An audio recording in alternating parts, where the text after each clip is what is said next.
نبی کریم صلی اللہ علیہ وسلم کی دعوت اور آپ کی محنت کی ترتیب ہے یہ. دو دور ہیں محنت کے. ایک مکہ فتح ہونے سے پہلے کا دور ہے, ایک مکہ فتح ہونے کے بعد کا دور ہے. جب مکہ فتح ہو گیا تو کام آسان ہو گیا, اس لیے کہ عرب کے قبائل اس کے انتظار میں تھے کہ کیا ہوتا ہے رسول صلی اللہ علیہ وسلم کے درمیان میں اور قریش میں. جب مکہ فتح ہو گیا تو قریش کی طاقت ٹوٹ گئی اور حق آسان ہو گیا قبول کرنا, ورنہ اس کی وجہ سے لوگ ماننے میں آگے پیچھے ہو رہے تھے, کیونکہ یہ قریش پیشوا تھے, یہ سردار تھے, یہ چودھری تھے, ان کی وجہ سے رکاوٹ تھی.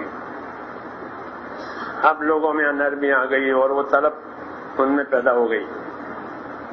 اس لیے حضور صلی اللہ علیہ وسلم نے فتح مکہ کے بعد اپنے ساتھیوں کو دعوت دینے کے لیے مختلف جگہوں پر روانہ فرمایا تاکہ وہاں جا کر کے ان کو اسلام کی دعوت دے, پھر ان کو سکھاوے اسلام.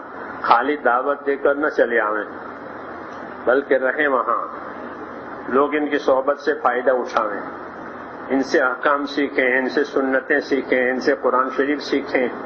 اس طرح صحابہ دعوت دیتے تھے, خالی مسلمان بنا کر کے نہیں چلے آتے تھے بلکہ انہیں ان کے پاس رہ کر کے سکھا کر آتے تھے. اس لیے لوگ ان کی صحبت سے فائدہ اٹھاتے تھے, ان کی محنت سے جو ہے ان کی محنت سے دین کے طریقے ان کی زندگیوں میں آتے تھے. محنت بھی دیکھتے تھے, صحبت بھی ملتی تھی, اور یہی دونوں مؤثر ہے دینداری میں کہ آدمی کو صحبت ملے. کن کی کہ اچھے لوگوں کی, جاننے والوں کی, بڑوں کی, تو صحبت بہت مؤثر ہوتی ہے. دوسرے نمبر میں اب اس کی اپنی محنت ہوتی ہے کہ خالی بڑوں کے پیچھے پیچھے چلنے سے کچھ نہیں آتا.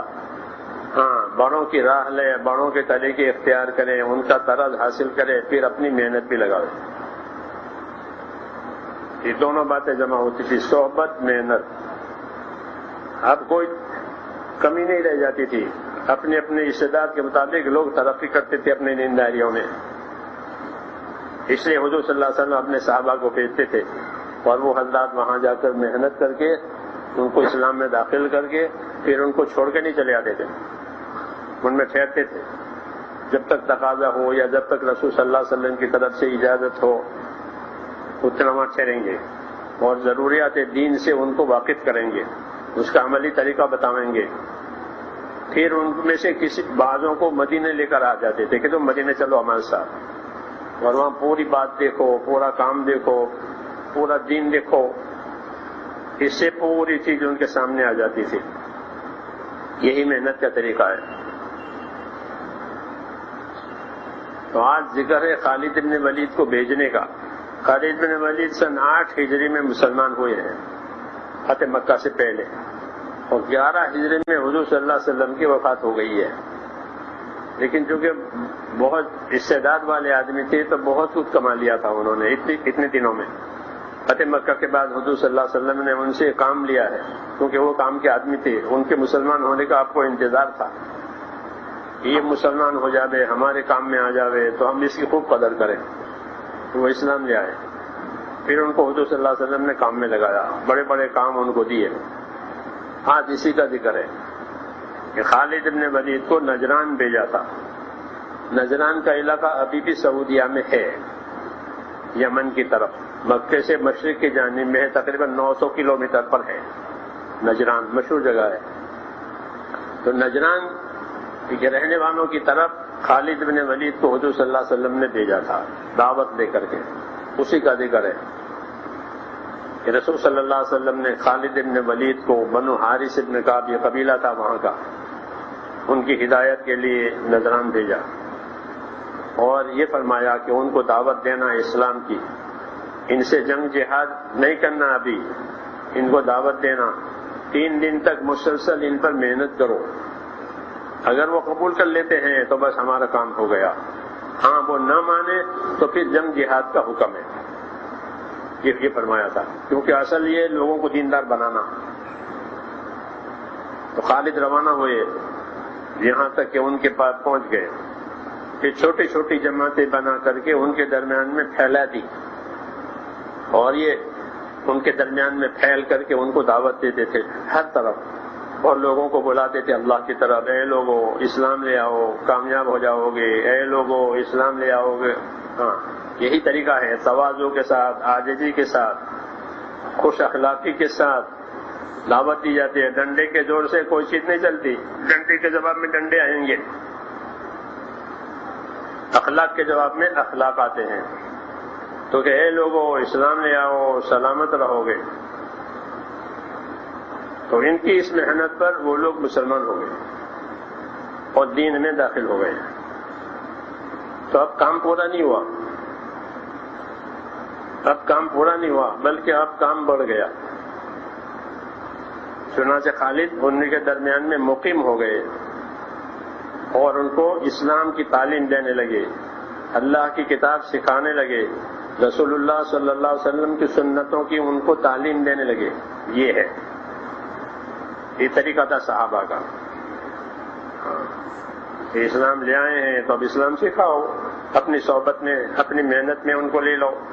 تو خالد وہاں مقیم ہو گئے کچھ عرصے کے لیے، اور مقیم ہو کر کے ان کو اسلام کی تعلیم دینے لگے، کتاب اللہ کی تعلیم دینے لگے، اللہ کے نبی صلی اللہ علیہ وسلم کی سنتوں کی تعلیم دینے لگے، جیسے آپ نے حکم دیا تھا۔ یہی طریقہ تھا، اس لیے کہ وہ اسلام لے آئے ہیں، وہ جنگ اور جہاد کے لیے تیار نہیں ہوئے، اسلام کے لیے تیار ہوگا۔ اب ان کا حق ہو گیا کہ ان کو جاہل نہ چھوڑا جائے۔ تو یہ کام وہ کرتے رہے اور حضور کو لکھتے بھی رہے، یہ بھی کرتے تھے کہ اپنے کام کی کارگزاریاں، اپنے کام کے احوال مدینے بھیجتے تھے، تاکہ اس میں کچھ آگے پیچھے کرنا ہو، بڑھانا ہو، بتانا ہو تو اور مزید ہدایت دینا ہو، وہ آ جائے۔ تو پھر خالد نے حضور صلی اللہ علیہ وسلم کی خدمت میں لکھا، بسم اللہ الرحمن الرحیم، اللہ کے نبی محمد صلی اللہ علیہ وسلم کی خدمت میں خالد بن ولید کی طرف سے یہ خط ہے۔ میں اللہ کی تعریف آپ کے سامنے کرتا ہوں جس کے سوا کوئی معبود نہیں ہے، اما بعد، یا رسول اللہ، آپ نے مجھے بھیجا تھا بنو حارث بن کعب کے پاس نجران، اور آپ نے حکم دیا تھا کہ جب میں ان کے پاس پہنچوں تو ان سے جنگ جہاد نہ کروں 3 روز تک، اور ان کو اسلام کی دعوت دوں، اگر وہ اسلام لے آئے تو ان کے اسلام لانے کو منظور رکھوں، اور ان کو اسلام کے احکام کی تعلیم دوں، کتاب اللہ کی تعلیم دوں، سنت رسول کی تعلیم دوں۔ ہاں، اگر وہ اسلام نہ لانے انکار کرے پھر ان سے جنگ جہاد کرنا ہے۔ تو میں جب یہاں پہنچا تو میں نے ان کو دعوت دی 3 روز تک، جیسے کہ آپ نے حکم دیا تھا، اور میں نے چھوٹی چھوٹی جماعتیں بنا کر کے ان کے اندر پھیلائی ساتھیوں کی، تاکہ وہ ان کو دعوت دیں، کام سمجھا۔ یہ لوگ اسلام لے آئے، اور اب میں مقیم ہوں ان کے درمیان میں۔ جن باتوں کا خدا نے حکم دیا ہے میں ان باتوں کا حکم دیتا ہوں، جن باتوں سے خدا نے منع کیا ہے میں ان باتوں سے انہیں منع کرتا ہوں، اسلام کے احکام بتاتا ہوں، نبی صلی اللہ علیہ وسلم کی سنتیں سکھاتا ہوں، جب تک کہ آپ کا دوبارہ فرمان آ جاوے وہاں تک میں کام کرتا رہوں گا۔ یہ خط گیا، خط حضور کے جہاں پہنچ گیا۔ اب حضور نے اس کا جواب لکھا، اللہ کے نبی محمد رسول صلی اللہ علیہ وسلم کی طرف سے، السلام علیکم،